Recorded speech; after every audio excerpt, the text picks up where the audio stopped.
Welcome to the show.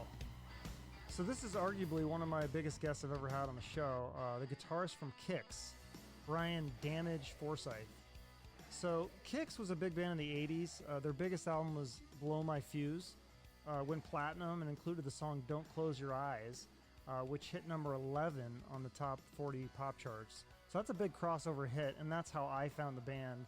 It was probably one of those TV CD ads for Monster Ballads. Remember that? So they had all those 80s hair band ballads. I found that song, and I liked it. Then I dug a little deeper into some of their other stuff, like songs like Cold Blood and the title track from Blow My Fuse. A lot of good songs they had.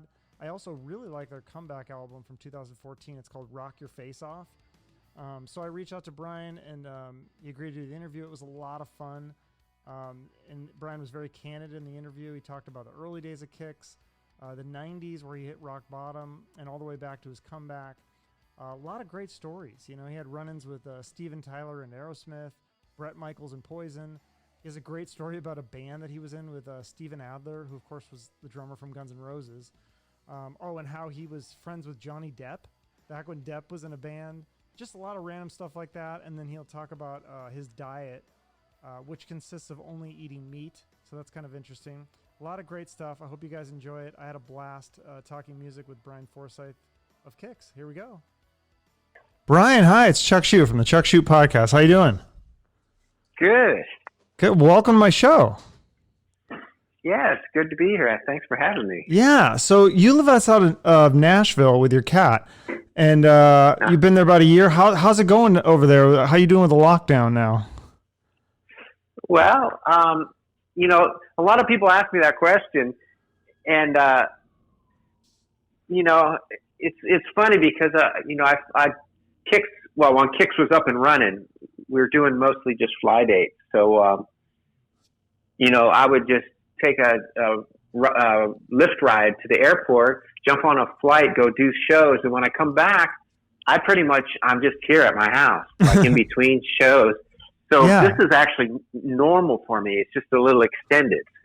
Gotcha. So you're kind of a homebody anyways. Yeah, I don't mind just hanging out at home. In fact, it's hard for me to get out of the house even to go see music sometimes. I mean, I have done it a few times while I've lived here, but I'm not one of those people that goes running around everywhere. Why is it hard for you to get out of the house to go see music? Well, because I'm lazy. Okay, gotcha. Interesting. So I kind of want to go through it. I got a lot of questions. You actually have a lot of fans. I don't know that are like really into your band still. Like I was on the Facebook group and I just told them, hey, I'm going to be interviewing Brian today from Kix. And do you guys have any questions? Thinking there'd be like 3 or 4. I got like a ton. I got bombarded with questions. So I'm going to try to get through as many as I can. Uh-oh. But no, that's a good thing. It's great. But originally you wanted to be a garbage man before you got in the music business, right? Yeah, well, yeah. Before, when I was like 6 years old or so. A little kid, yeah. And then you saw the Beatles, right? That's what kind of made you decide you wanted to be in a band. Yeah, I was from as early as I can remember. Like I don't even remember how young I was because it was probably before I even knew how old I was. I was into music. My parents used to listen to music all the time around the house. Mm-hmm. So I loved music, but then when I saw it, when I saw the Beatles performing it, that's what really did it for me. So you were like, what, like 8 or 9, you heard Hendrix, that blew you away. So when did you actually start playing music, like guitars and? Probably around that time, 8 or 9. I started around 8 years old, and then I got my first guitar for my 9th birthday. And did you take lessons, or was it self-taught, or both, or? Well, my older brother played. He played, just acoustic. Like he played Bob Dylan songs and stuff. Oh. So he taught me the basics. Mm-hmm. And it was mostly that. He taught me the chords, and then I would just borrow his songbooks because he had all these songbooks. And they have the little chords above the, like the tablature. The music. Is that what it's called, right? I used to play guitar, the tablature, right? Or is it different? Well, tablature is a little more involved. This is just a little chord chart above the music. So it's really easy to follow. And so that's what I did. And I ended up, I pretty much got the basics down as far as chord changes. And then when I was about 14 or so in junior high school, I took a few months of lessons just because I couldn't figure out the tour. So that was the first time. Well, I take that back. I met Steven Tyler once before that, like very briefly. We were in New York City. I think it might have been Midnight Dynamite era or something. And I think it was just Steve and I were out at this club in the Upper West Side of New York City. And our lawyer that we had at the time was really good friends with Steven Tyler, and he goes, "Hey, I'm gonna get Steven to come down and meet you guys." So at the club, and sure enough, like a half hour later, Steven shows up, but this was like during the downtime when he was like, man, he must have weighed like 90 pounds or something. Oh my God! Like, I mean, he was so like skinny, and he was like almost like just floating, like you could tell he didn't weigh, but he was really nice, and we met him just for a second, but I think we were on the way somewhere else and had to go. We couldn't hang out. But then later on when we opened for them, it was, we didn't really meet him get to hang out with him or anything at the venue. But I remember there was this after party, some friends of mine were having this was at the Capitol Center in Largo, Maryland, where we opened for them. So I go to these friends had a room nearby at this hotel. So I go there, and it turns out that the band was staying there too, Aerosmith. And at some point during this party, there's this knock at the door, and it was Steven Tyler and Rikki, and they come busting in the room, and they started like doing everybody's drugs and Jeez. So Steven goes, like, I was the only one there that was in the band, though, which was kind of worked out to my advantage because Steven goes, okay, he goes, I'm right down the hall. He goes, only the guys in Kix can come down to my room. And I'm the only guy in Kix. So I got to go down there. Nice. And it was me, and I was married at the time. So it was me, my wife, and a couple road crew guys. So we all go down there to his room, and he just pulls me over there and sits me on the bed. Like he just sits there on the bed, and we just had this weird conversation. But I think he was like, he's kind of a little bit out of it. And that was the drug times then, obviously. Yeah, but he was really friendly and nice, and it was really cool to meet, like, somebody that I've listened to since a teenager, and he turned out to be like this really cool guy. And then later on,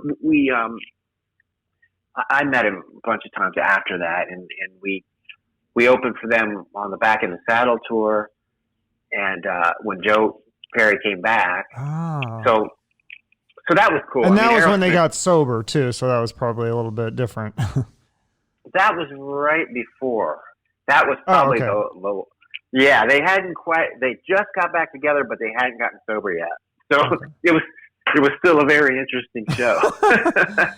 Yeah, because like you said, he's so skinny. He's already skinny. So yeah, if he's doing drugs, and then it's always, I remember when I was a kid, I met Duff McKagan from Guns N' Roses, and he was trying to sign my autograph, and his hand was shaking, and I was just a kid. I didn't understand. I was like, what's wrong with this guy? Looking back, obviously now it must have been something he was on, but yeah, it's kind of weird when you see those guys all strung out. Yeah, well, Duff he was a big drinker. He was probably just had the shakes or something. Oh, maybe, yeah. So, but back to the 70s, you were in, I love this name of this band. You were in a band called Vanilla Grass, which just sounds like a pothead band, but you actually played the drums and the guitar, and you'd switch off. So do you still play the drums, or is that another one that you had to take lessons or just learn from someone else? Because that seems like a hard thing to do to me. Like when I look at musicians, like playing the drum kit, I mean, I've tried it a couple times. It's really difficult, isn't it? Or does it just come easy for you? No, it's one of those things where it seems difficult until you figure it out. But It was funny because right around the time I started playing guitar, I was also interested in drums, and I couldn't decide what I wanted to do. And we had a neighbor.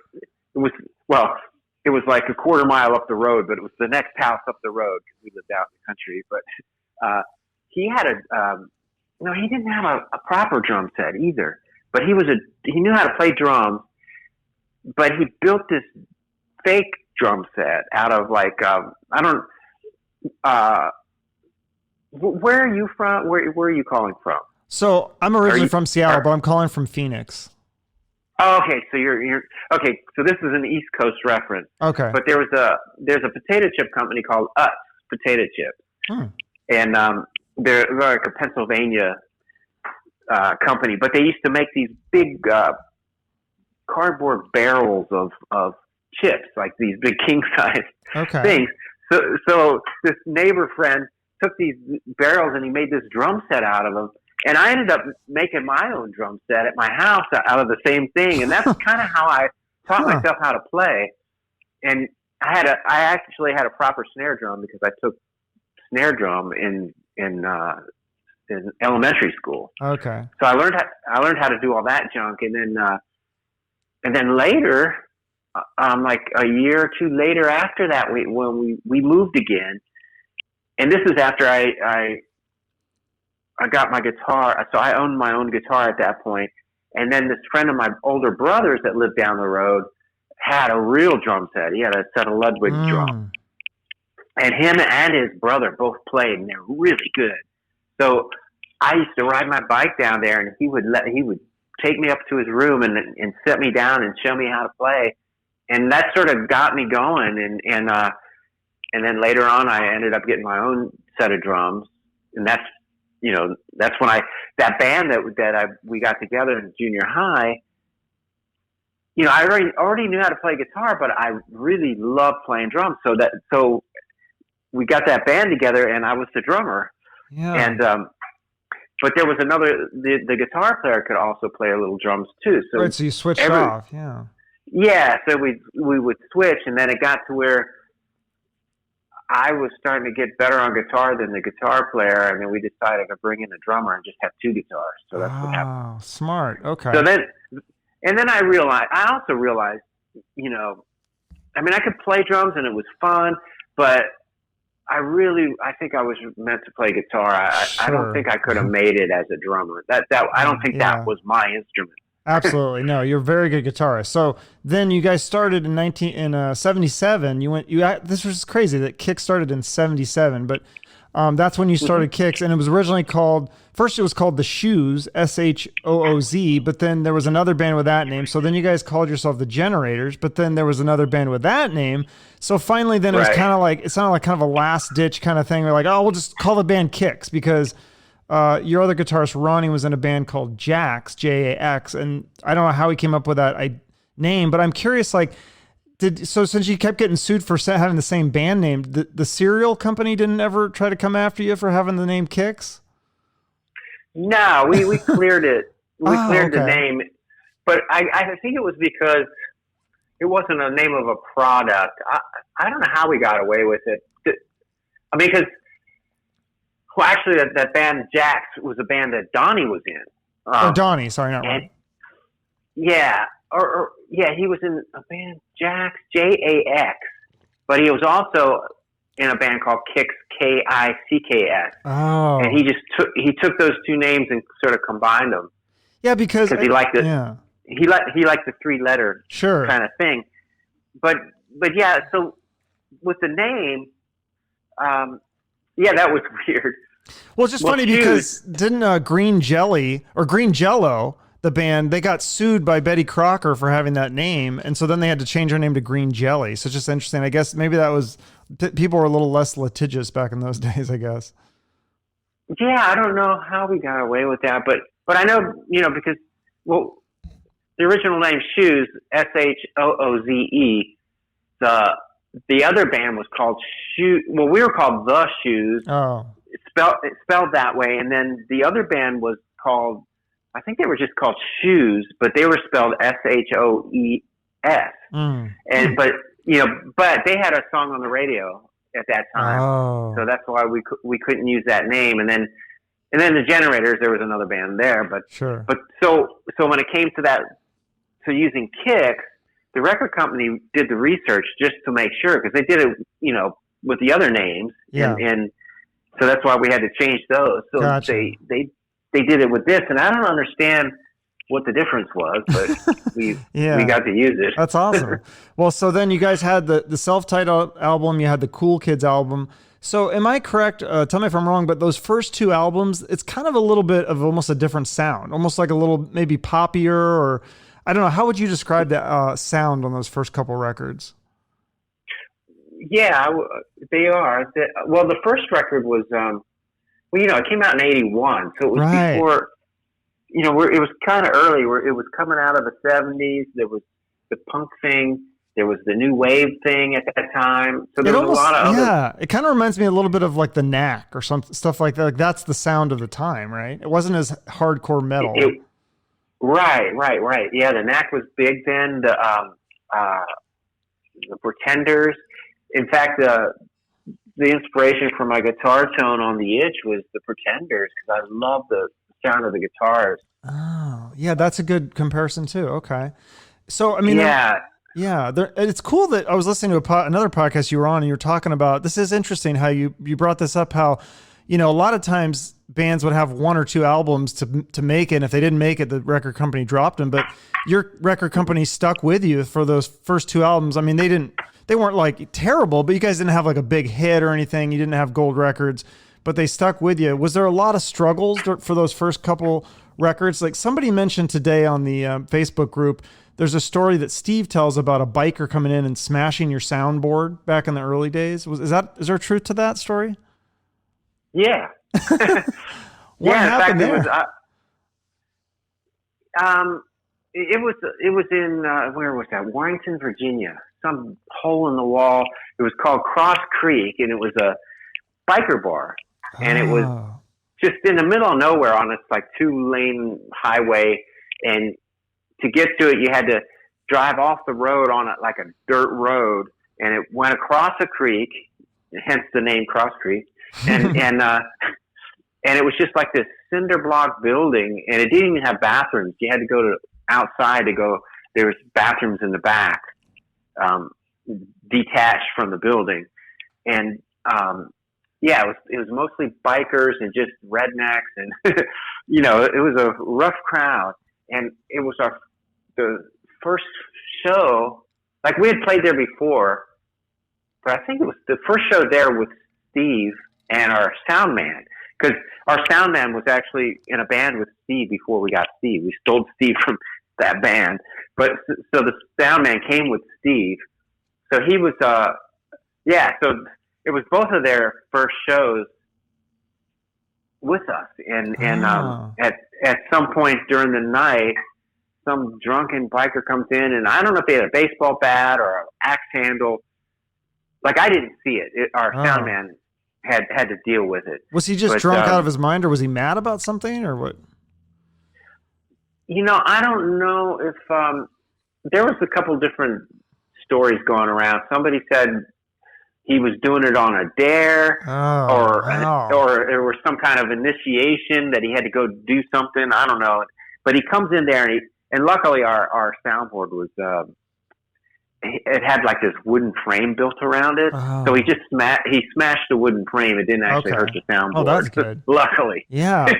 What other struggles did you have during those days? Because I've heard so many stories of stuff like that where bands get their gear stolen and get stranded in towns and don't get paid. I mean, did you have a lot of that in the first couple records? Yeah, we didn't have.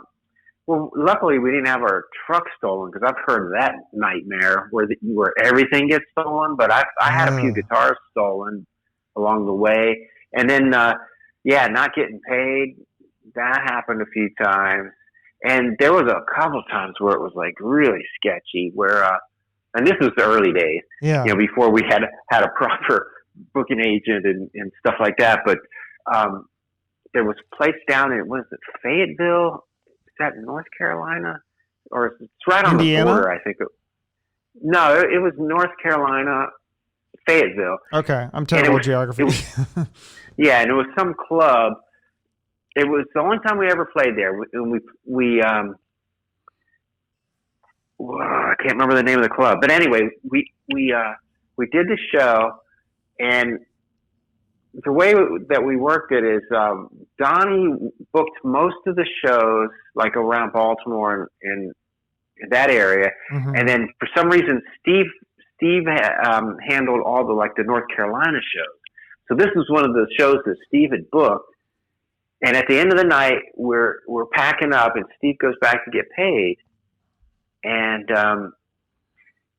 the guy didn't want to pay us, or he wasn't going to pay us everything. I forget if it was just nothing or if it was just a partial payment or something happened. And so Steve pulls out the contract and puts it down on the guy's desk, and pointing out that what we're supposed to get. And I wasn't back there, but Steve told me later. He goes, the guy, he opens up his desk drawer and pulls out a 357 Magnum. And he sets it down on the desk, and he goes, "This is what I think about your contract." He goes, "Now get out of here." Wow. Before I call the cops. And so Steve comes back out there and he tells us about it. And sure enough, a few minutes later, the cops show, or maybe Steve threatened to call the cops or something. But the cops show up, and they were on the club owner's side, and they stood there and kept an eye on us and made sure we loaded everything out and sent us on our way. And you never got paid? And that, nah, no, that was the end of that one. That's but terrible. The same thing happened up in West Virginia one time. We played some club, and something happened at the end of the night, and the guy didn't want to pay us. And we tried to, demand it, and he got his whole, all his bouncers, and they just made us load out. And it was weird because we always had a road crew, and so we went out to the van while the road crew was loading up, and next thing we knew, these big burly guys come out there and they go, "What are you guys doing? Get in there and help them." Like they made us go in there and actually load out the stuff. They thought we were just being lazy. That's crazy. Well, hopefully that stuff doesn't happen anymore, because now we got the internet and people can write a nasty Yelp review about that or something. Yeah, no, that hasn't happened in a long time. That's good. That's good. So going back, and nowadays, though, you get a deposit beforehand. That's good. That's good. Yeah. And everything's even electronic too, right? You don't have cash as much, right? I would hope. Yeah. That's good. So going back to your journey. Sorry, go on. I was going to say though, I was playing with Rhino Bucket there for a while, and Rhino Bucket was a little bit on the lower scale of things as far as touring, and somehow I ended up being in charge of getting paid.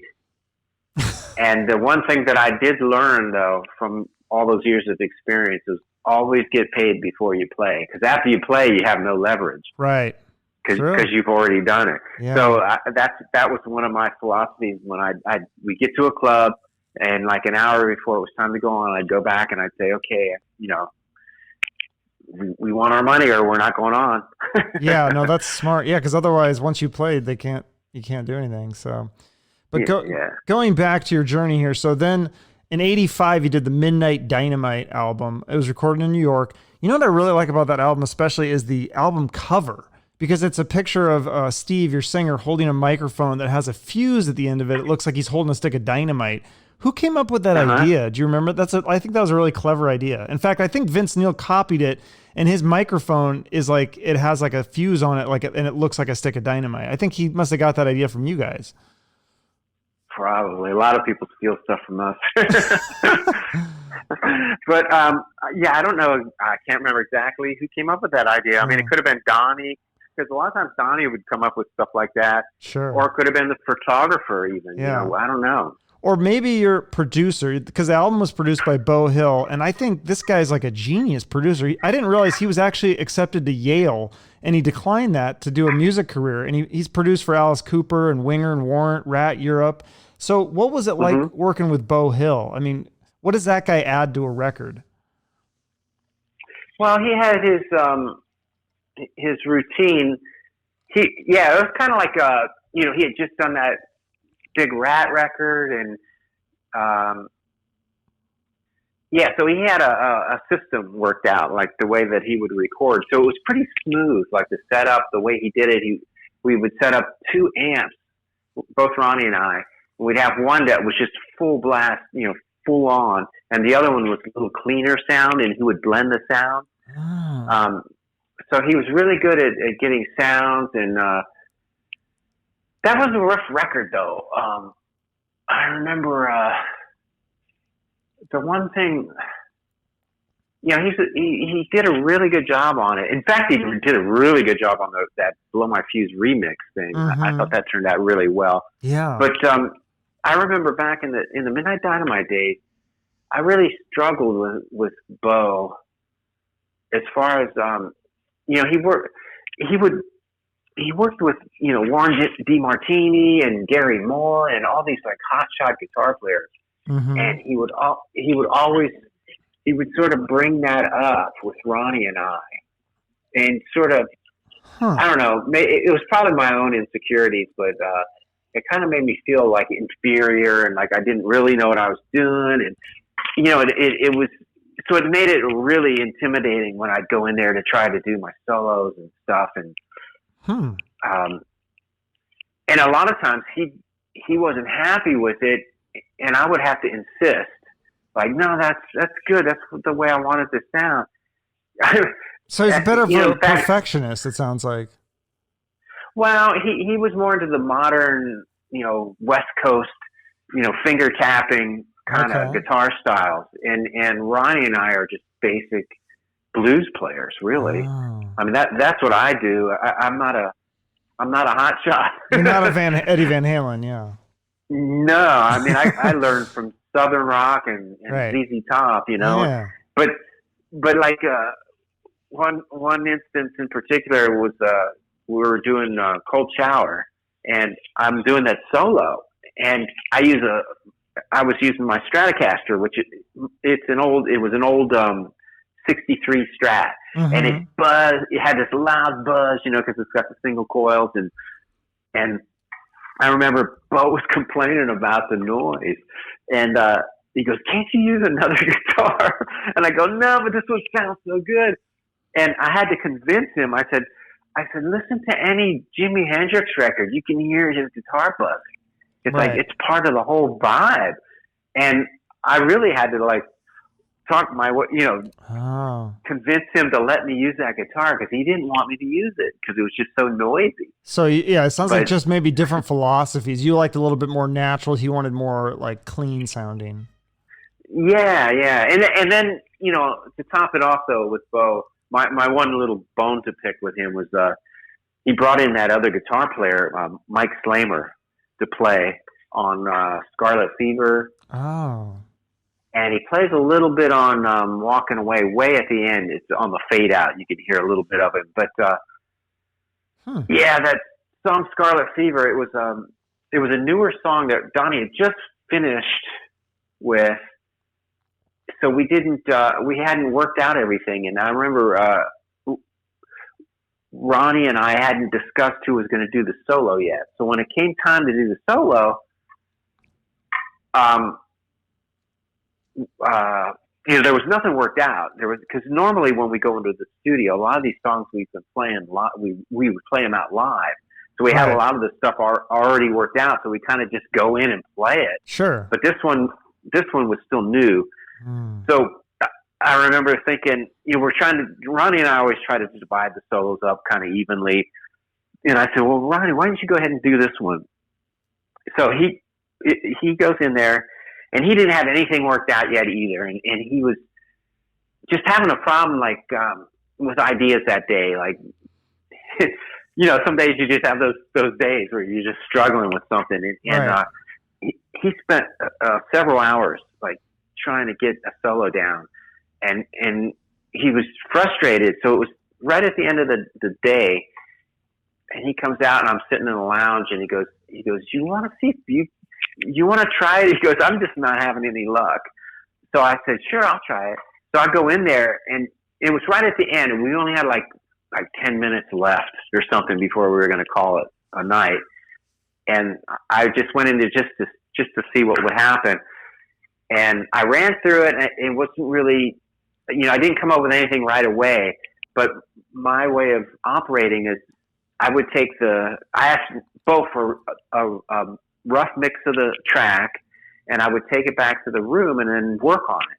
And that's what I would do when we would record records. I'd always take a rough mix of the basic tracks, and then I'd go back to the room and just work on stuff and refine the solos and all that stuff.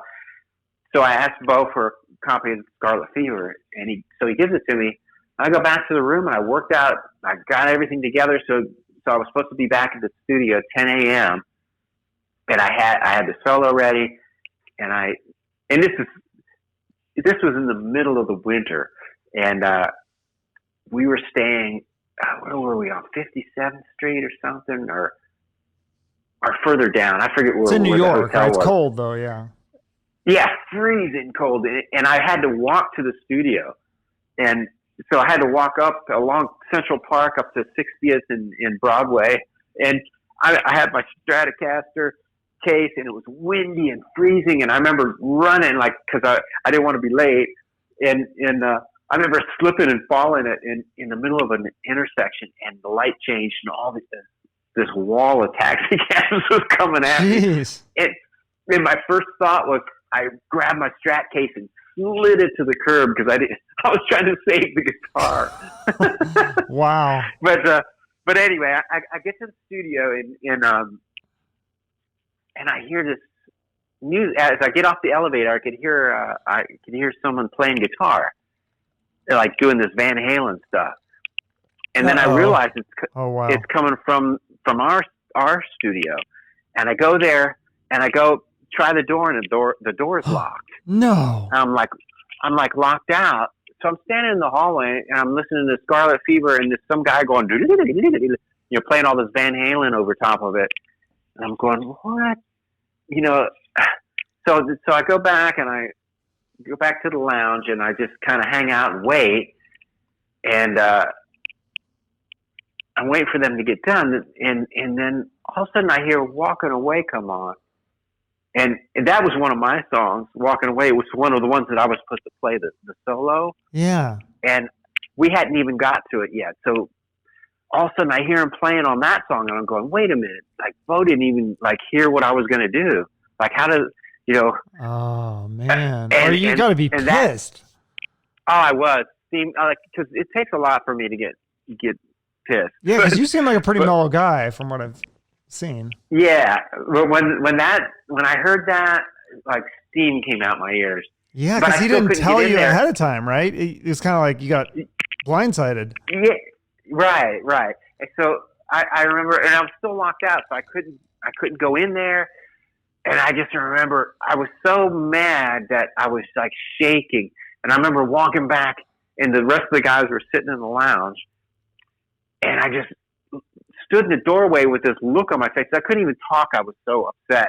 And they all looked at me, and I said, all I said was, I got to get out of here. And I just turned around and I left, and I walked around, walked for an hour. And then I came back because I just had to walk it off. And finally, I got to talk to Beau, and I let him know that, I didn't appreciate the whole, the Scarlet Fever thing was one thing. Even though he didn't let me try my solo that I had worked out, I never got to do it. But I said, but Walking Away, I said, I haven't even attempted that one yet. So he let me go in and record that one. And he ended up still sneaking in a couple of Mike Slamer's licks way at the fade out, but at least I got to play the bulk of it. Crazy. Well, he did give he did give you the cool nickname though, Damage, on that. Yeah. So that's kind of a cool story. So people would misspell your name instead of Brian, they put Brain, and so then he just one day he'd call you Brain, and then one day he called you Brain Damage. That's a pretty cool nickname though, Damage. I mean, it could have been it could have been better. What if he would have said Brain Fart or something like that? That would have sucked. But right. You guys, but I would show up there with a hangover and Right. be moaning and groaning, and Yeah. so that's how that happened. So, and then, But I just have to say this at the end of that story. yeah. That was my problem with Beau and that record, but Beau is actually a really cool guy, really nice, and other than that, we had a great time. I'm a really funny guy, and we joke around, and I thought he did a great job on on the record. Yeah. So, so those are just like the two sides of it. Sure. No. Yeah, I get that. And since then, he's come and hung out with us, and he'll show up here and there. Yeah, and like you said, he remixed the blow my fuse remaster, or whatever, right? Yeah. So I don't really. I've sort of made my peace with that. That's good. Even though I still tell the story. But. Yeah. So I heard a story too that I don't know if it was around this day or maybe the blow my fuse days, but you guys used to have Poison open for you back when they're actually called a different name, Paris. They were a cover band, and the crowd would go nuts. Like, what do you remember about them from back? I know they had a different guitar player, but it was Brett Michaels. Was he a really nice guy? But he seems like a really nice guy now. Was he really nice back then, or what were they like? Yeah, they were nice. This was early days. We used to do all age shows up around Scranton, Pennsylvania, at this place. It was a club, but it's like, it used to be a theater, so it had a proper stage and all that. And those guys used to open. And it's funny, they had a guy named Matt Smith on guitar, a different guy. And this was before they went to California. But they were just these young guys, and this was back in the spandex days. Did they have a lot of makeup on now? Because look what the Cadragden album. I mean, they full on look like women in that album cover. Yeah, they went fully glam when they went out to LA. This was pre glam, but it was still like the David Lee Roth, and like the spandex with the scarves or the bandanas tied around the leg, and and they were they were still young, good looking guys, but the thing was, this particular club, the dressing room was off the side of the stage, and once you go in there, like we'd be in the dressing room and they'd start playing, and we couldn't leave because the door led to the stage, so we'd have to just sit back there and wait and listen to them. And I remember they weren't that good. That's what you said, yeah. Yeah, and they. But the girls went nuts, right? Yeah. So at one point, we peeked out the door, and it was all like young girls, and they were just melting in front of Brett. Like they couldn't get enough. Yeah, sounds about right. So it was amazing. They just had that appeal, or at least Brett did. Yeah, the swagger. No, they were a fun band for sure. So, but then you guys go into the next album, the Blow My Fuse. That's the big one. The album and actually went gold before even the big hit was "Don't Close Your Eyes" was released. I heard you say that. But that song's released, and that reaches number 11 on the Billboard Top 40 charts, which is huge. I mean, you've crossed over into the pop now, and then eventually the album goes platinum. I saw also recently that Rolling Stones, they did top 50 hair metal albums of all time. I don't know if you saw this, but that album was named number 8 of the top 50 hair metal albums of all time. So that must have been really, that was like probably the heyday of the band, right? I mean, that was the most success that you guys had had. Yeah, that was it. I mean, Don't Close Your Eyes was our hit. Yeah. And you did the first. Yeah, the first big tour with Rat. You guys actually had a tour bus and everything, right? Yeah, because before that we would open here and there, like the Aerosmith thing, or we opened for ZZ Top a couple times, but they'd only be like one or two shows here and there. So yeah, the Rat tour was our first proper tour where we actually had the tour bus and all that, and did it was the whole arena tour. Yeah. So was there a lot of shenanigans on this tour? Like I had Keith Douglas from Tora Tora, and he was saying, I was asking him about like their tour compared to like Motley Crue, and he said they were like milk and cookies compared to Motley Crue. Like, so on a scale of like Tora Tora to Motley Crue, like where was Kix? Like, I know you said you guys only did stuff after the shows, you wouldn't drink before or during, but I heard that between you and Ronnie, you'd polish off a quart of Jack Daniels a night. There must have been some crazy stuff that happened after a quart of Jack Daniels every night. Like, was there fights or property damage and girls? Like, I mean, if you compare it to the movie Motley Crue, The Dirt, like, was anyone riding a motorcycle down the hallway of the hotel or throwing TVs out the window or anything like that? No, not quite. I mean, we didn't have the money to cover the damages, so we were a little more careful. Okay, gotcha. But there were some things along the way. By the time we got to Rat, though, the beginning of Rat, where Ronnie was in rehab, and I had stopped drinking too. So when Ronnie came back from rehab, neither of us were drinking at that point. But earlier, before that, there were some times. There was one, oh man, there were some funny ones though. There was one story. We played in Cleveland, I think it was. Was it Cleveland? Yeah, and there was a blizzard. And we played anyway. The club was open, but it was snowing like crazy, and so it was a small crowd. But we just showed up and we did our full on show for this small crowd, and they loved it. And I remember after the show, when they went to load out, they pushed the door open. There was like a 3-foot like snow drift against the door. So we make it back to the hotel, and the opening band was staying there too. So one of the things that we would do, we'd always make sure, like when the party would happen in the opener's room, not in our room. So we could go to their room and cause a ruckus and make a big mess, and then just leave and go back to our nice clean room. Like we didn't want strangers in our room. Yeah, that's smart. So anyway, I go down there, and I forget who else was there, but there was a bunch of people, and I would always like start like, I was always kind of like the quiet guy that would cause trouble in the background that nobody really noticed at first.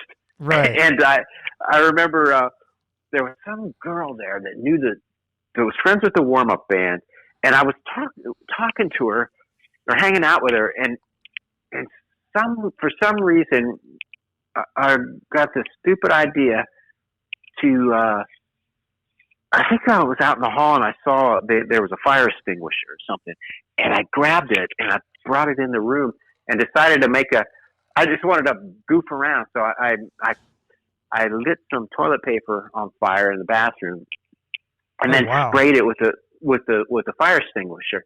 But it was just like tiny. It wasn't a big deal. But if you've ever sprayed a fire extinguisher, ones, those things go crazy. Yeah, they just expand.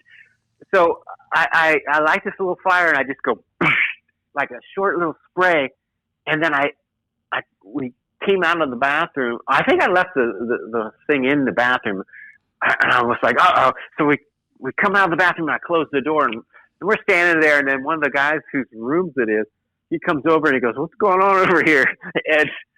And that the CO2's coming out from under the door, and he goes, "What's going on?" And he opens the door, so I just take off running, and I think the girl followed me out, and I go running down the hall, and the guy comes running out behind me with the fire extinguisher, spraying it down the hall, and okay. So now it's not just a little bit, then it's a lot. Right. So I get to the elevator and jump on and go all the way down to the basement, and by the time I come back out of the basement, I hear the fire alarms are going off because he set off. It set off the spring. It set off the sprinkler. Shit. Yeah. And so I had to like sneak back. I got back up to the floor because my room was on the same floor as their room. When I came off the elevator, it was like, actually I couldn't take the elevator anymore after that. I had to take the steps because since the fire alarms went off, I couldn't get on the elevator. So I get up to the floor that I'm on, and you couldn't even see like 5 feet in front of you. It was just a cloud of that CO2, but it looked like smoke. And I remember I made my way back down the hallway to my room, and as I'm going, there's people coming out, like opening their doors, and they have kids with them, and I'm like, oh man. And so those guys, the warm-up band got in trouble for this. And it was something that I started. Whoops. But they couldn't get thrown out because it was in the middle of a blizzard, so they couldn't leave. So they had to let them stay there, but the fire trucks came and they ended up getting fined for it, I think. But jeez. I felt bad, but I wasn't going to say anything. Right. Well, crazy things we do when we're young and dumb, but geez. So, yeah. So, I mean, I thought this was interesting too. I heard that you guys, I don't know if it was around this time, but at one point you guys were making 15 to 20 grand a show, but that all went into some bank account. And then you guys had to pay for management, accounting, road crew. And so then you ended up only getting about $500 a week after all these like shows that you're doing, and you have a platinum record and MTV and all this. It's only $500 a week. Yeah, we had a band account, and we had accountants. Well, that's the thing. We had a manager, we had a booking agent, we had accountants, we had a lawyer. All these people we had to pay commissions, and so all our money went into this account, and then we got a weekly check of $500. Damn. And that at our peak. I mean, I never made over 500 the whole time. Or that didn't even start till I forget what year, but yeah, that was the most I ever made. So how do you like pay I mean, obviously on the road, they're paying for the hotel, and I'm sure all the meals and the drugs and the drinks and all that stuff's comped, but like, how do you pay your rent and like for your mortgage and that kind of stuff? Or did you even have that? Did you just kind of live off the road? Well, Hagerstown, Maryland's pretty cheap, and this was back in the 80s. But I actually I bought a house at one point, but back then it was like a 2-bedroom, like this little tiny house on a half acre, but it only cost, was it $73,000, I think. So my mortgage payment was only like $600. Oh, okay. So I guess that pays the bills. So then eventually, after the height of your success, you guys did another album, Hotwire, which I think is great, and you thought it was great. And then you ended up leaving the band in 93 because that album didn't do as well as you thought it should.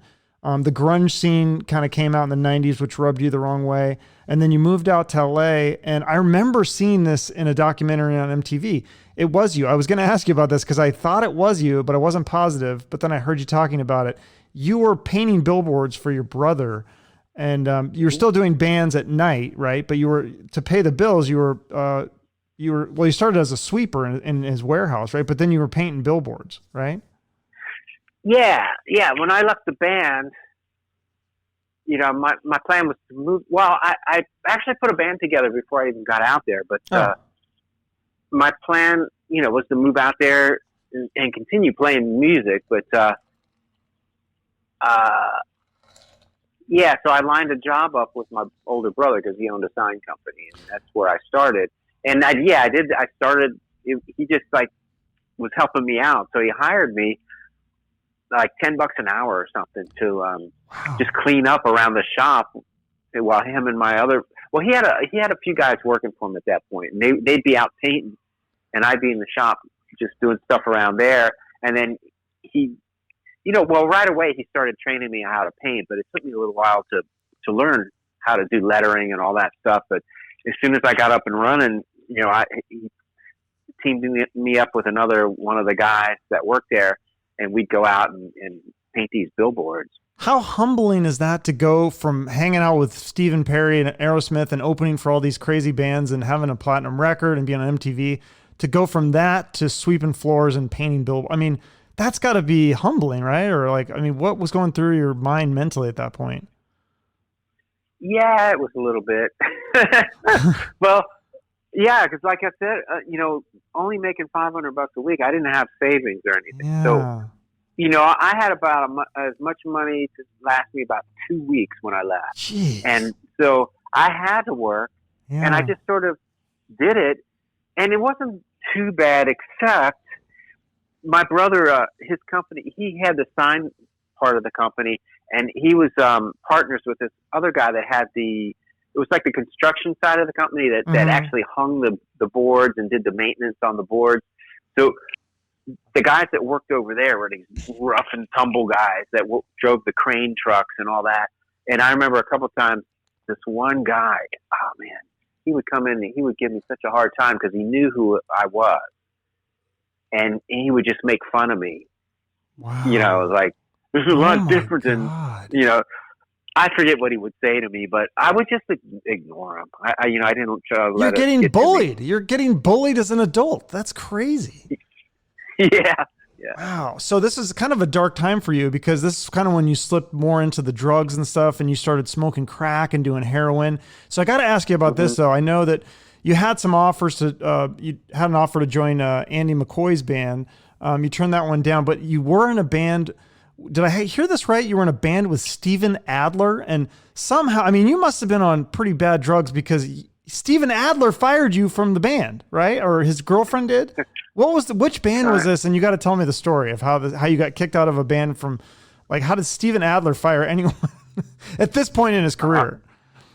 Yeah, I'll tell that story. Well, actually, the Anna McCoy thing, that never happened because he never actually approached me. But later on, I met the singer for, what was it? Shooting Monroe? Gallery. Yeah. Oh, the singer for Shooting Gallery. Okay.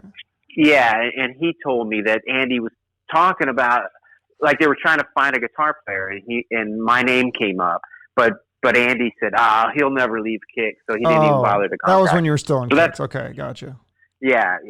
So anyway, this Steven Adler thing, I forget how it came about, but I remember meeting him.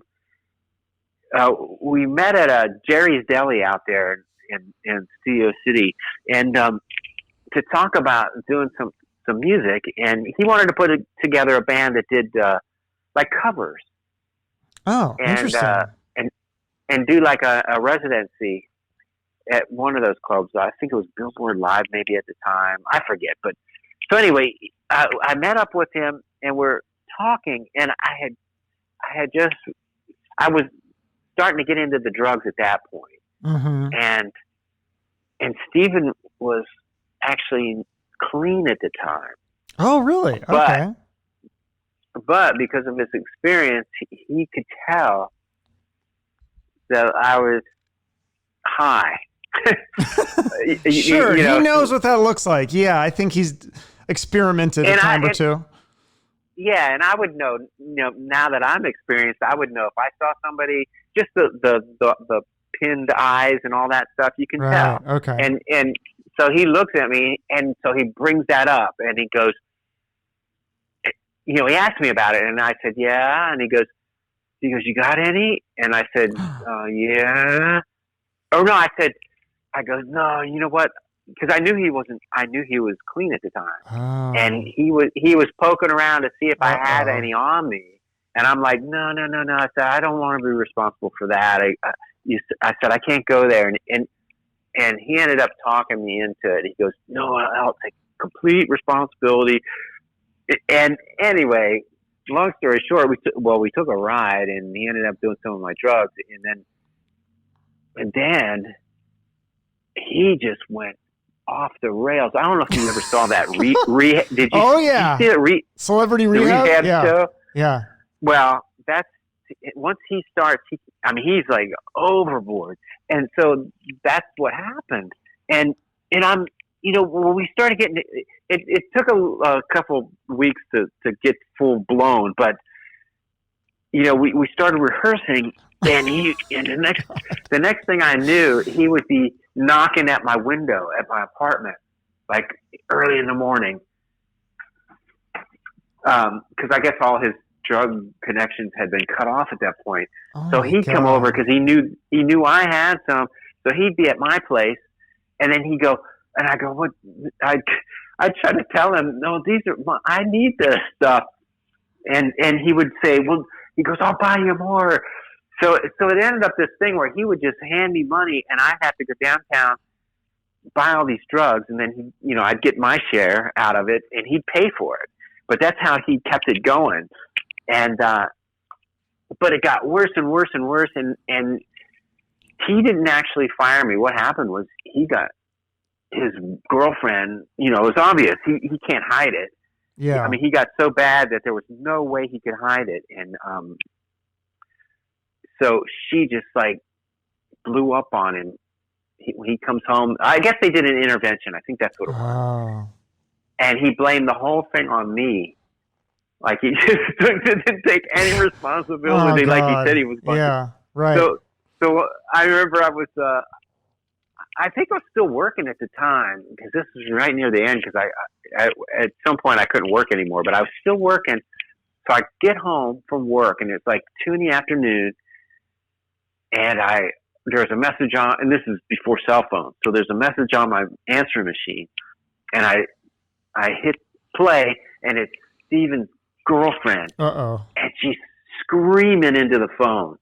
It's saying, she was calling me every name in the book, but she goes, don't you ever come around our family ever again. We never want to see your face.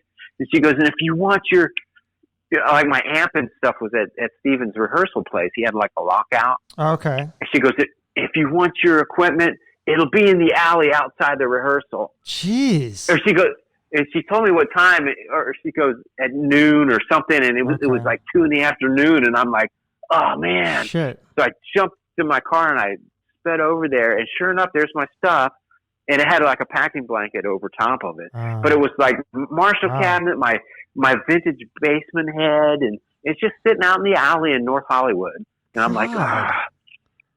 So I had loaded it up in my car, and I drove it back, and that was the end of that. Did that band ever get off the ground? What was that wasn't Adler's Appetite then? That was something different?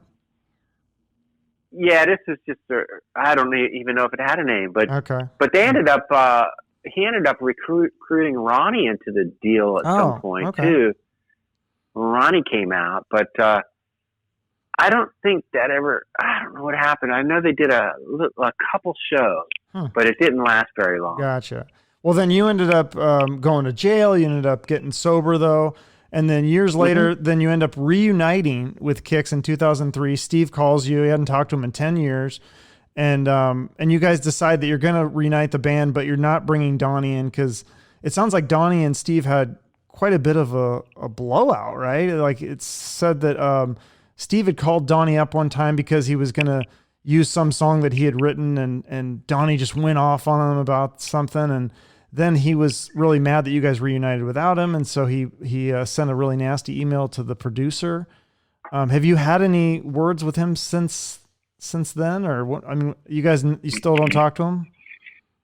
No. Well, about 6 months before Steve reached out to me, I had talked to Donnie, and it was the first time I talked to Donnie in all those years since I left, and he was really cool at that point, and we just talked about old times, and it was a very friendly call. But then, when Steve called me to get the band back together, one of the stipulations was, Donnie can't be involved, and it turned out that the other guys felt the same way. It was just that was the thing with Donnie, just like that phone call.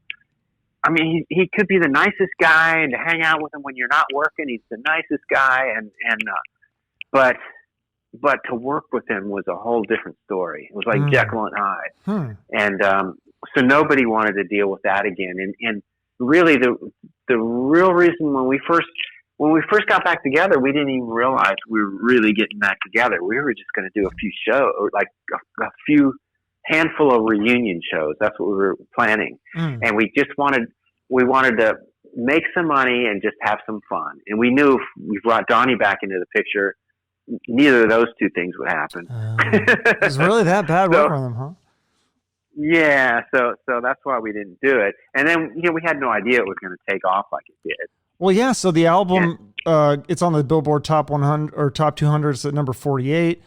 Which is the second highest charting record ever for Kix. And then it was not only the number one album from the editors and staff of Sleaze Rocks, but also the readers. And I don't know if you know the year that came out, some of the bands that you beat out for best album on that website were Steel Panther, Tesla, Slash, Judas Priest, and AC/DC. Did that shock you to have the number one album on Sleaze Rocks? Yeah. Do you think that stuff still amazes me anytime that kind of stuff happens? Do you think that's something you never get used to? Right. Do you think Donnie was pissed that you guys went off and had the success without him? And I mean, because he was an important piece of the band back in the day with the songwriting and such. Yeah. Well, he's definitely not happy about it. But I don't know if he really follows our career. I think he kind of tries to forget about it. In fact, I mean, I haven't seen him, but a few people that have run into him here and there sort of say that he doesn't want to talk about it. Like he won't talk about Kix. Crazy. So you guys don't talk to him. Is there other musicians that you do still keep in contact with? Like, are you still friends with Rikki Rockett from Poison? And yeah. I haven't talked to him in person, but he reached out to me at one point when I was still living in LA. He wanted to put together some kind of side band, and he wanted to know if I was interested, if I'd be interested in doing something. But I was so busy, I had Rhino Bucket and Kix at that point, and I just had to say, nah, that sounds like it would be fun, but nah, I really don't have time. I wouldn't be able to put it any time. It seems like everybody's in like 10 different bands. Like Tracy Guns from LA Gun, he's in so many. I feel like he's in like 10 different bands, and there's so many musicians that have to. Is that kind of part of surviving now? Is you have to? I mean, you're in Rhino Bucket and Kix. I mean, you kind of have to be in multiple bands now to make ends meet. Not really. I mean, well, Rhino Bucket's not together at this time. Oh, okay. But for me, it was like. More like a different kind of outlet. Like Kix is one thing, but Rhino Bucket was a whole other thing. No, it wasn't that far from Kix, but it was different enough to just give me something different that wasn't Kix. Yeah, no, definitely. And I think a lot of people, they kind of do that multiple thing because it gives them different. Because one band, Kix has their Kix thing, and it's like it's just fun to have a different style of outlet. Sure. In fact, I love playing personally. I love like country music. Really? And in the early 2000s, I was in this band called the Snake Handlers, which was like a rock and country band, and that was like a whole another thing too. But I love doing that, like different styles and It's just kind of, it's fun. And, being a musician, anytime you're playing something, it's fun. Yeah, you like variety too, I'm sure. Well, you're in the right place for country, being in Nashville. So I heard a lot of bands make a lot of their money on their merch. And I saw that you guys already have t-shirts and masks for the quarantine stuff. Is there? I also heard, is there once a Kix umbrella as well for the song Cold Shower, or was that only for Steve to have? Is that something you guys marketed? No, we did. We sold them at the merch table for a while. I forget what happened with those, though. Interesting. Yeah, somebody's asking about that, one of the fans. And then I had a question, too, about like movies, music in movies. Is that a pretty lucrative thing for you? Because you've had some songs like in Wayne's World, and then I guess I didn't know Thomas Hayden Church put Rhino Bucket music in one of his movies. He's a big fan. You had a couple songs in the Dead Ant movie that's on Showtime right now with Tom Arnold. Yeah, the Dead Ant thing, that's not actually us playing it, though. That's some other band covering it. But, right, so you don't get the money from that then, huh? No, Donnie probably does. Yeah. Like they had to pay for the licensing. Yeah. Since they're Donnie's songs, he probably gets money for that. But yeah, it's weird. It depends on how it's done, because Rhino Bucket, I made more money doing that kind of stuff with Rhino Bucket than I did playing. But Kix, we make a lot more on merch and playing live. Sure. Like okay. The soundtrack stuff, it's just kind of minimal. But Rhino Bucket did a lot. Like the label we were on, the guy had these connections, and we had he had us in a bunch of the sports network stuff. Oh, that's smart then. Yeah, for sure. Well, another guy that from the movie business I didn't know you were friends with Johnny Depp. Apparently he was in some band in Florida and you guys used to like hang out together and stuff. Yeah. Well, when we were doing Cool Kids down there in Miami, we were down there for several months, and we would go out. There was a club called what was it called? it was open until 6 a.m. It was like an all night club. Wow, I can't believe that name just went out of my head. But anyway, his band used to play there all the time. He was in this band called the Kids, and they were like a rockabilly, kind of a rockabilly vibe. In fact, Johnny, he had just joined that band, and the original guy left. This guy named Cause to go join the Romantics. So Cause went to the Romantics, and then Johnny was the new guitar player. So we would go hang out and watch him play, and we became friends with Johnny and the singer, who now I can't think of his name now, but I ended up friends with Johnny, and like he even came out and hung out at Criteria Studios while we were recording, and him and I knew this girl. We were friends with this girl, and she would do these wet T-shirt contests in Fort Lauderdale. So I remember one night she invited Johnny and I to come out because she was doing this wet T-shirt contest. So we go out to the club with her, but it turns out Johnny was not. I think he may have been 20. He wasn't. He was underage, and they weren't going to let him in. And somehow she talked her way in. Like, she got him in there. She talked to the bouncers, but the only way that they would let him in is if he stood by the DJ booth. He couldn't walk around the club, and I had to stand there with him. I had to make sure he didn't go anywhere. It's so weird to think of Johnny Depp not being able to get in somewhere right now, like, basically now. I know. It must have been weird. So you don't. It must have been weird to see him turn into this giant movie star. Did you probably lost touch with him after that, right? Or yeah, because back before. You gotta realize, before cell phones, it was hard to keep in touch with people. Right. Yeah. So after that, it was like, another cool story with those guys were, when we got done with the Cool Kids record, what we would do, like, for every record that we ever recorded, we'd always do like this show right at the end after we're done recording and they were doing the final mixes. We'd go out and do a show somewhere just to get it out of our system. So, at the end of the Cool Kids record, Johnny Depp's band, the Kids, were playing at the Button South down in Miami, and we were talking to them about maybe getting up there and doing some songs on their gear, and they said, "Yeah, sure, no problem." So we go down there that night they're playing, and we jumped up there, and we only did like 3 songs, but Johnny had a 56 Telecaster. And an old Marshall 50 half stack, and so I got to play Johnny's guitar, and that put the bug in my ear about playing a Tele, because before that I didn't play a Tele. And when I played, I didn't realize the Telecaster through a Marshall. I didn't realize what that sounded like till that night, and it was like magic. But that was a cool thing. Oh, for sure. But anyway, yeah, I did lose track. I lost touch with him, and then I remember seeing him on 21 Jump Street, and I go, that looks like Johnny Depp. Weird.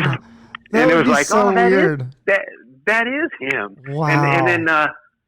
And then I ran into him. The next time I actually ran into him he was doing that John Waters movie, Cry Baby. Yeah. And I went down to Hammerjack to see Stray Cats, because we were good friends with those guys too. Oh. So I went to see Stray Cats, and after they were done, I went backstage, because Hammerjacks, we had the run of the place. We could go anywhere we wanted. So I go backstage and into the office, and to wait to go upstairs where the dressing rooms were. So I'm in the office. I walk in the office, and there's Johnny Depp sitting there, and there's Iggy Pop sitting there, and wow.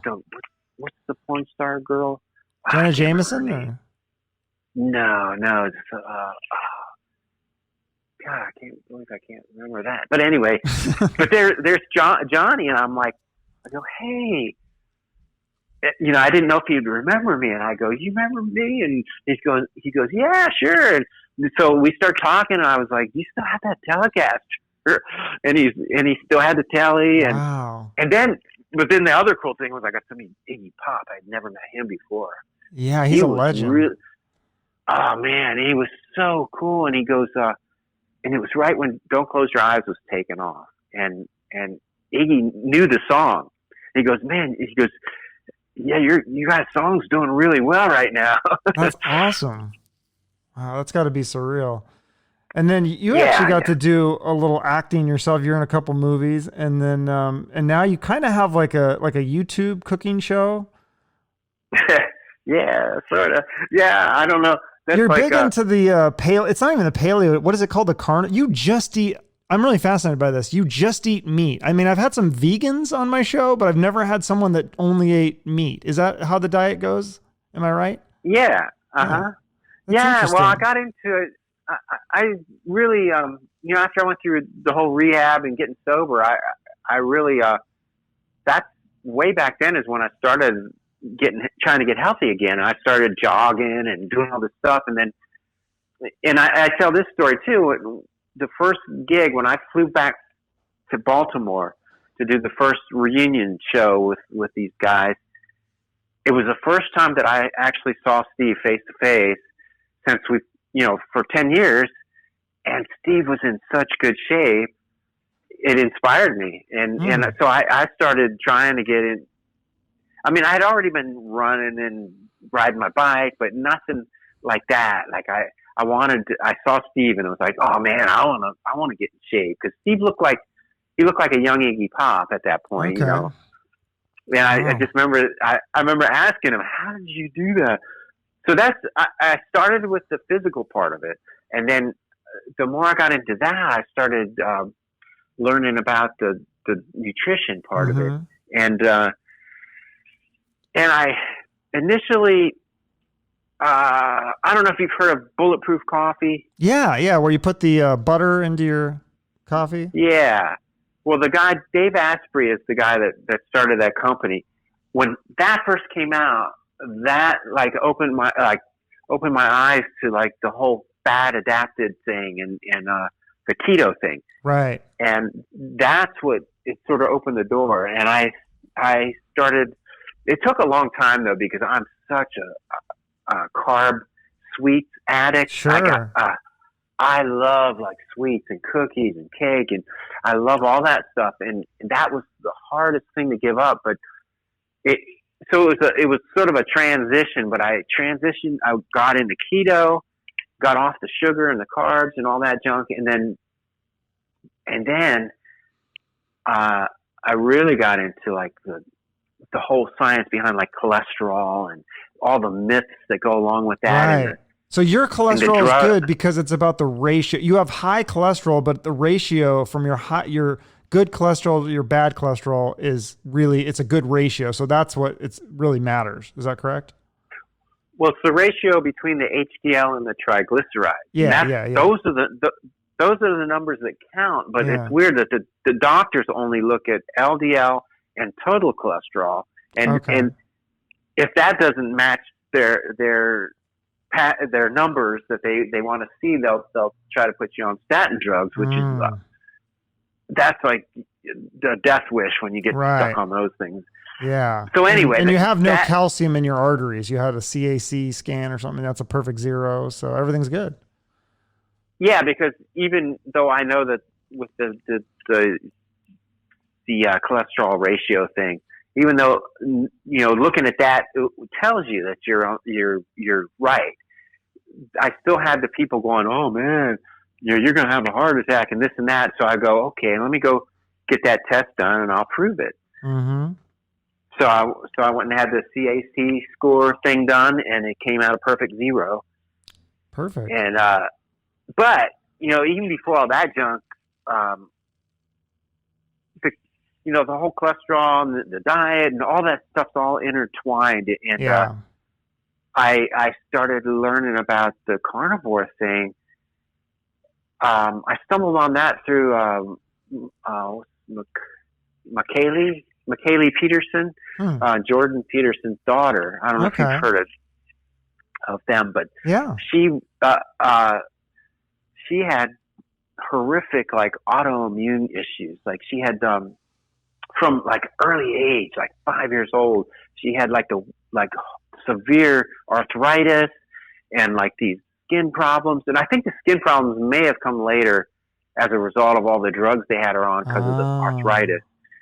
But she had it so bad that in her teens, she had to have like joint replacements, like crazy stuff for a young girl. Yeah. And somehow she discovered the carnivore diet and everything disappeared.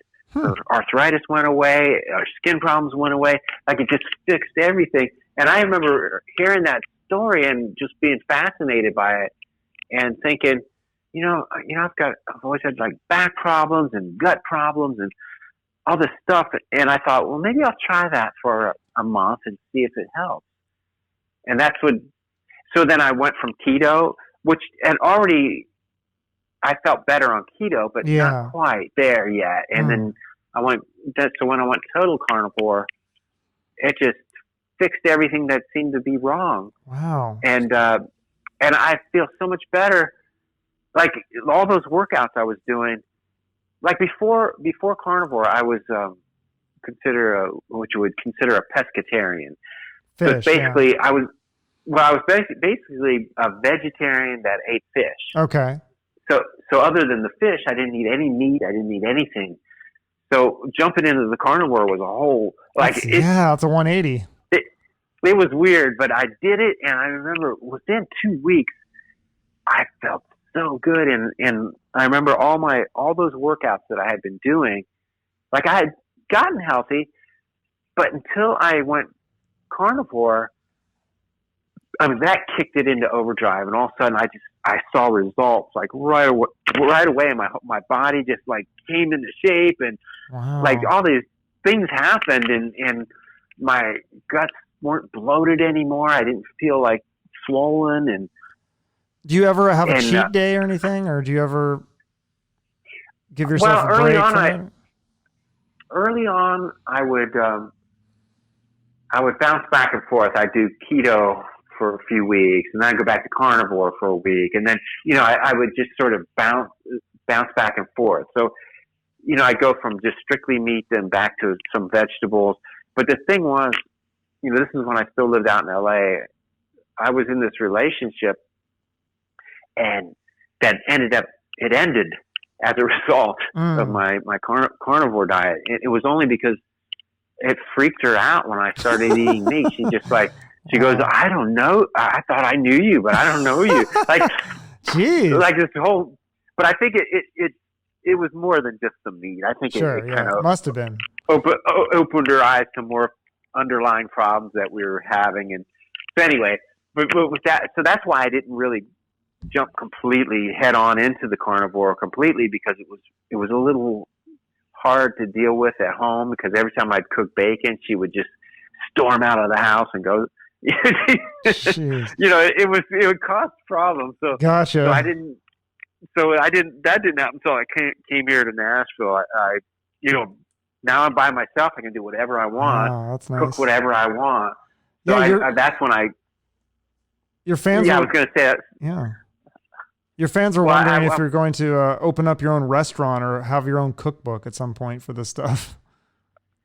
Well, I would love to have a diner or something someday. I don't know.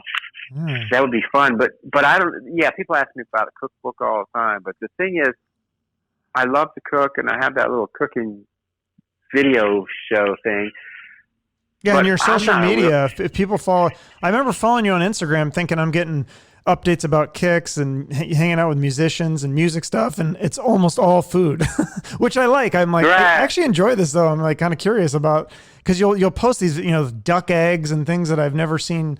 It's not as much as common. Some of the stuff is not as common for meat eaters even. So it's cool though. I like it. Yeah, because I eat organ meats and all that, and people are freaked out by that. But it's the funny thing is, people will go, I'll post something and like I fried some spleen, like beef spleen, this week, and it's organ meat, but it tastes great.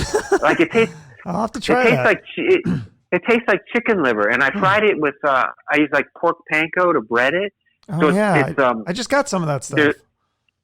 Yeah, and I fried it in bacon grease, so it tastes. It was like a big. it was like a king size chunk of chicken liver. That's what it tasted like, and it was so good. But people would see it and they just go, "Oh, there's no way! I would never do that. Oh, I couldn't do that." And it's like, well, have you ever had it? No. Yeah. They just see the name of it and they don't want to deal with it. It's like, well, until you try it, I'll try it. You can't really, you can't say you hate it if you've never had it. Awesome. But that's the thing. It's like, I'm not, I experiment with all this stuff, but I'm not really, I guess I'm a natural cook, but I've never, I'm not like Jimmy. Jimmy went to school for it. He went to culinary school. And so he's an official like chef. I'm just it's like a hobby for me, and I love doing it. Yeah, and I'm good at throwing stuff together. But then again, I'm only cooking for myself. That's true. That's another thing. Yeah. So that's cool. Besides the carnivore diet, is there anything else that you're passionate about, like a charity or a nonprofit? I always like to highlight something that the artist is interested in. If you had something for that.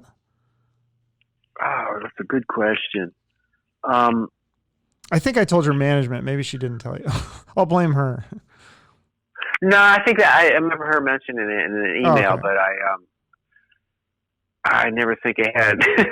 But That's all right. But I used to. There was a point after I went through rehab. I wasn't working for my brother anymore. I got a job at a pet clinic. And it was while I was still at the recovery home. They sent us out to get a job. Like that was part of the thing. You had to have a job. Sure. And I started working at this pet clinic in West LA, and I worked there for 12 years. And so that particular clinic worked with a lot of different rescue groups. Okay. And there's one called Much Love Animal Rescue. And they're not one of the.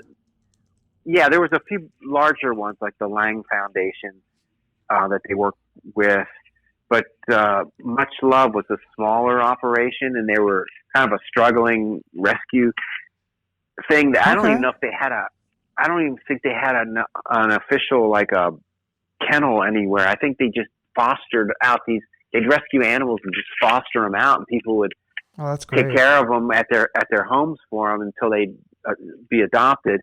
But so that was one of the charities that that works. I would always donate to. And perfect. Yeah, just like to highlight. I always like to highlight a charity on each episode. Brian, you've had so much success already. Do you have any future plans with Kix? Like, are you guys going to reschedule your tour dates or cancel them? And also, is there going to be a new Kix album, or is there new material in the works? Well, as far as the shows, they've all been postponed the next month or so. Nothing's been canceled yet, which is a miracle. That's good. Yeah, because I was hoping to go to that Whiskey Go-Go show in July. I don't know if that'll happen, but... Yeah, I don't know. That's the thing. I mean, all these shows, they've been rescheduled, but then you never know when this is going to be back up and running. And then now I've heard that concerts are going to be one of the last things they'll probably let go back to normal because of the crowd. So who knows what's going to happen with that? But as far as the recording, we have talked about doing another record at some point, and everybody's got their own little ideas. We haven't put anything together yet.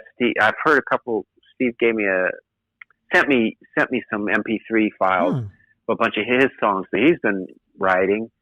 So everybody's sort of got some ideas, but we just haven't gotten together to put them together. And it's a shame because we have all this time now. Yeah. But I'm here in Nashville. It's like I can't jump on a plane. Can you not send tracks digitally? Because I know, like, what's that guy? Stevie Rochelle from Tough. He was in that band called Tales of the Porn, and he actually worked with a band in Brazil. Had never met them in real life, but they sent tracks like digitally, and then they made an album, and it was like pretty good. Well, that's always the possibility, but I don't know. Kix we're one of those bands that it just comes off better if we can get into a room together and just play together. Okay. Okay. When you start doing it like long distance like that, it comes out a little more generic, and it's almost like once you have the song structure, it's hard to change it after after the fact. And right. I mean, I have done, in fact, this past week, I did two different tracks for two different people. One band from up in, where are they from? Up New York or somewhere up there, or maybe even Massachusetts. I forget where they live. But they sent me a track. I did a guitar solo and some other fills. And then a friend of mine from LA, they wanted to they're putting out a song about this whole pandemic. It's a pandemic album.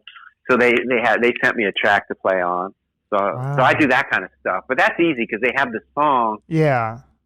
And then I just sort of throw it onto my laptop, and then I add a guitar track and then send it back. Yeah, so you guys wouldn't do like a Zoom concert or an acoustic online concert or any of those kinds of things? Yeah, people have asked that. Well, see, that's another thing. I don't live up there, so it's like, I mean, I guess you could do it through Zoom or whatever. That's what I've seen some bands do. But yeah, it is hard if you're not in the same room. Oh, bands do that in separate places like that? I think so, yeah. I think I've seen stuff where they do that. You know, if they're all in the same conference. I mean, I don't really know how it works. It's probably not going to sound great, but I mean, people are really hungry for music. I've done some of the Zoom meeting things, but it's they're kind of weird. Yeah. I guess there might be a way to do it. Yeah, maybe think about it. You never know.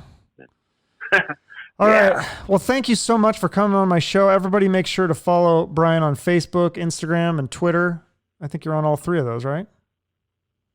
Yeah. Yeah. Anything else? Mostly Facebook, Instagram. But Facebook, I have my personal page, Brian Forsythe, but I also have that Brian Damage Forsythe page, which is like the musician one. And also the Kix and Rhino Bucket fan pages as well, right?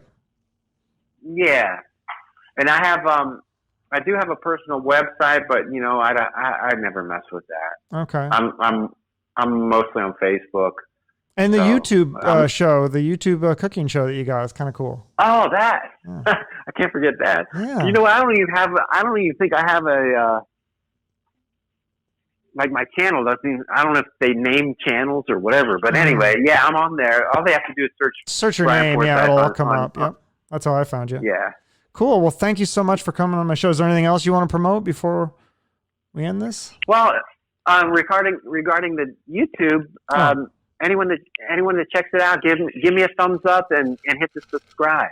Yeah. The more subscribers I have, the better. Yeah, for sure. Absolutely. And I think the restaurant or the cookbook or both, I think that should be in your future too. Because it sounds like there's demand for it. People are asking. So. Well, the diner thing is definitely something that I would really consider. Like if I could hook up with a partner or something that knows more about the business, I might consider doing that. Somebody to invest. Now, that would be fun. Yeah. Cool. Well, thanks so much, Brian. I really appreciate it. Yeah. Well, thanks for having me. All right. I look forward to talking to you again in the future. Okay. All right. Bye, Brian. Bye.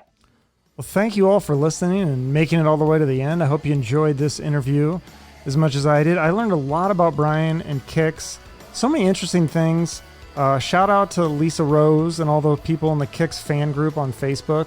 Kix has obviously a really great fan base, and I think we all look forward to hearing new music from them soon, as well as seeing them do more shows. Follow Brian on social media, like I mentioned. I'm on everything as well. If you like these interviews, make sure you hit the subscribe button so that way you'll never miss an episode. I'm currently looking at booking more guests, so if you have suggestions who you want me to interview, hit me up and let me know. Until next time, have a great day or night. Bye.